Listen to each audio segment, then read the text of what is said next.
চোখে একটু লজ্জা মুখে কাছে তো hello everyone, welcome back to my channel PS freedom. আশা করি তোমরা সবাই খুব ভালো আছো। তো আজকে চলো একটা নিউ ধামাকাদার লুক নিয়ে এসেছি, যেটা সমস্ত এজে সবাই করতে পারবে, একদম ভীষণ ভীষণ সুন্দর। তার আগে আজকের স্কিন কেয়ার এবং মেকআপ বেসটা মোস্ট ইম্পর্টেন্ট।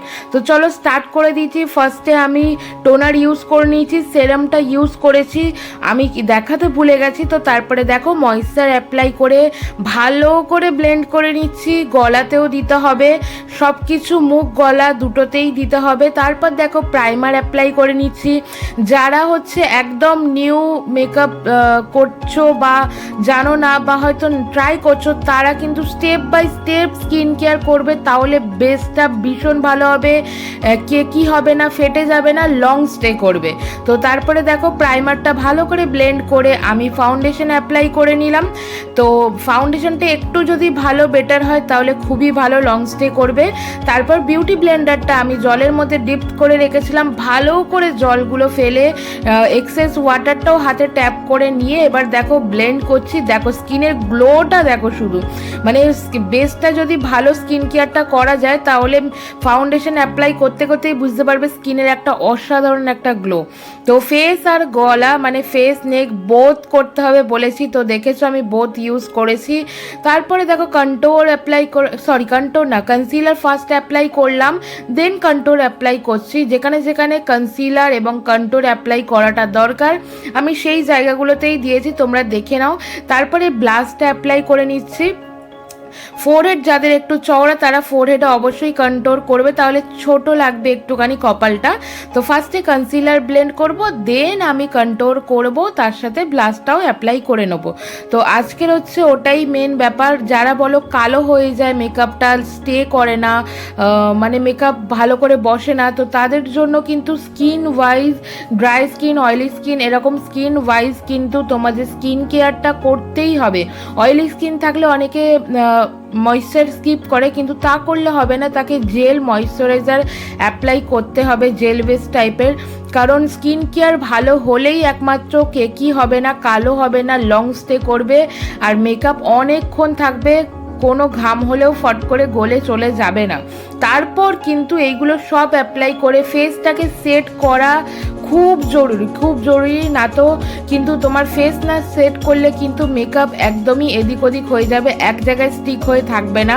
তো দেখো আমি কম্প্যাক্ট বা তোমাদের কাছে লুজ পাউডার থাকলে all over face and neck তোমরা বোথ একদম সেট করে নেবে ভীষণ ভালো করে। এরপর আমি ইউজ করছি, যেখানে ক্রিম কন্ট্রোল করেছি সেখানে আমি ব্রঞ্জ অ্যাপ্লাই করেছি যাতে কন্ট্রোলটাও ভালো করে সেট হয়, এবং আমি যেখানে ক্রিম ব্লাশ অ্যাপ্লাই করেছি সেখানে আমি পাউডার ব্লাশ অ্যাপ্লাই করছি। দেখো আমি ভরে ভরে ব্লাশ দিয়েছি, ভীষণ ভালো লাগে, আর এখন এটা ট্রেন্ড। তো আমি পুরো একদম নোজ থেকে চিক এবং সমস্ত দেখো যেগুলো যেগুলো দিয়েছি সেগুলো রেড হয়ে আছে। এটা কিছুক্ষণ পর যদিও বা লাইট হয়ে যাবে, তাই জন্য আরও একটু বেশি করে দিয়েছি। তারপরে দেখো আইব্রোটা করে নিয়েছি। যাদের আইব্রো ভালো করে শেপ হয় না তারা আইব্রোটা করে এই রকম ব্রাশের দ্বারা কনসিলার দিয়ে ভালো করে একটা শেপ দিয়ে নেবে, এবং বিউটি ব্লেন্ডার বা ব্রাশ দিয়ে তোমরা ওটাকে ব্লেন্ড করবে। আমি দুটো দিয়েই দেখিয়েছি, দেখো ব্রাশ এবং বিউটি ব্লেন্ডার দিয়ে। আর আইলিড, হ্যাঁ সব থেকে মেন পার্ট হচ্ছে যাদের আইশ্যাডো খুব তাড়াতাড়ি মানে পিগমেন্ট দেয় না, তারা কিন্তু এমনিতেও তারা সবাই বেস হিসাবে তোমার কনসিলার অ্যাপ্লাই করে, তোমরাও করবে। তো ফার্স্টে দেখো এই কালারগুলো ইউজ করছি, আমি দেখিয়ে দিয়েছি। তো তাদের জন্য কনসিলার ভালো করে ব্লেন্ড করবে, তাহলে কালারটা ভালো করে ফুটে উঠবে। এরপর আমি ব্ল্যাক কালার যেহেতু ইউজ করছি তাই তোমাদেরকে দেখালাম, একদম কোয়ান্টিটি অল্প অল্প করে নিতে হবে, কারণ ব্ল্যাক অন্য কালার থেকে ব্ল্যাকটা কিন্তু একটুখানি ডেঞ্জারাস কালার। তো ওই জন্য তোমরা যদি বেশি করে অ্যাপ্লাই করো ব্লেন্ড করতে একদমই পারবে না, তাই অল্প অল্প করে নেবে। যে কোনো কালার তোমরা যে কোনো কিছু কালার নাও না কেন অল্প অল্প করে ব্লেন্ড করবে, যতক্ষণ না তোমাদের মনে হচ্ছে কালারটা আরও একটু দরকার ততক্ষণ তোমরা অল্প অল্প করে পুট করবে এবং ব্লেন্ড করতে থাকবে। তো দেখো ব্ল্যাক কালারটা এত স্মুথভাবে ব্লেন্ড হয়ে গেল আমার। তো তোমরা চাইলে এইরকম স্মুথ একটা আই লুক করার জন্য ভালো করে ব্লেন্ডিংটা কিন্তু করবে। তারপরে আমি এটা করব কাট ক্রিজ। আজকের আই লুকটা কাট ক্রিজে থাকবে। তো দেখো আমি ভালো করে কাট ক্রিজ করে নিচ্ছি। এইটা আমি অনেকটা সময় নিয়ে করেছি, কারণ আমি শেপটা চাইছিলাম একদম প্রপার আসুক। তো ভালো করে তোমরা একটুখানি ব্রাশ দিয়ে একটুখানি করে নেবে, একদম যেন প্রপার আসে। তারপর দেখো এই আইশ্যাডো প্যালেটটা ইউজ করছি, এটা এসএফআরের মেবি, এটা হ্যাঁ এটা এসএফআরের। তারপর আমি যেহেতু আমার ড্রেসের কালার অ্যাপ্লাই করছি, তো এই জন্য এই কালারটা আমি চুজ করে নিলাম। তোমরা তোমাদের ড্রেসের কালার অনুযায়ী মিডিলের বেসটা চুজ করতে পারো, আর ওপরে ব্ল্যাকটা দেবে, তাহলে ভীষণ ভালো লাগবে। তো হার্স লাইন যেন না থাকে, তাই আমি এইটাকে অ্যাপ্লাই করে আবার ব্ল্যাকটা দিয়ে একটুখানি ভালো করে ব্লেন্ড করে নিলাম। এরপর আমি একটুখানি হোয়াইট কাজল অ্যাপ্লাই করছি। যাদের চোখটা মনে হয় ছোট, তারা একটু বড় দেখানোর জন্য কিন্তু হোয়াইট কাজল ইউজ করবে, তাহলে একটু বড় দেখাবে। যারা চাও না তারা ব্ল্যাকই করবে। তারপর ব্ল্যাক শ্যাডো দিয়ে নিচটাও ব্লেন্ড করে মাস্কারা অ্যাপ্লাই করে নিচ্ছি ভালো করে। তোমরা চাইলে ওয়াটারপ্রুফ যদি মাস্কারা ইউজ করো ভালো হবে, একটু লং স্টে করবে।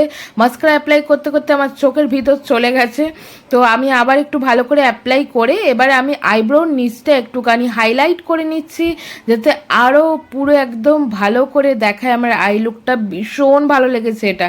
তারপর আমি দেখো ল্যাশেস অ্যাপ্লাই করলাম, এবং দেন আমি লিপস্টিকের দুটো শেড অ্যাপ্লাই করছি, একটু পিঙ্ক একটু ব্রাউন অ্যাপ্লাই করব। তো ব্রাউনের দুটো শেড অ্যাপ্লাই করছি। কিভাবে করছি তোমরা দেখো। তোমাদের কাছে যাদের লিপস্টিক কালার নেই, তারা একটু আইশ্যাডোর মধ্যে একটুখানি স্প্রে করে সেটা অ্যাপ্লাই করতে পারো, বা তোমরা ড্রাই চাইলে ড্রাই পাউডার হিসাবে নিয়েও আমার মতো এরকম অ্যাপ্লাই করতে পারো। আর হ্যাঁ, ভিডিওটা ভালো লাগলে কিন্তু লাইক কমেন্ট শেয়ার অবশ্যই করবে। তো দেখো এবার সেটিং স্প্রেতে ভালো করে লক করে নিতে হবে ফেসটাকে লং স্টে করার জন্য। তারপর হাইলাইট অ্যাপ্লাই করে নেবো হাই পয়েন্টে। আর সাবস্ক্রাইব করতে একদম ভুলবে না কিন্তু, এবং বেল আইকনটা প্রেস করে অল করে দাও, যাতে সমস্ত ভিডিও তোমাদের কাছে নোটিফিকেশন যায়। তো চলো দেখো এবার ফাইনাল লুক।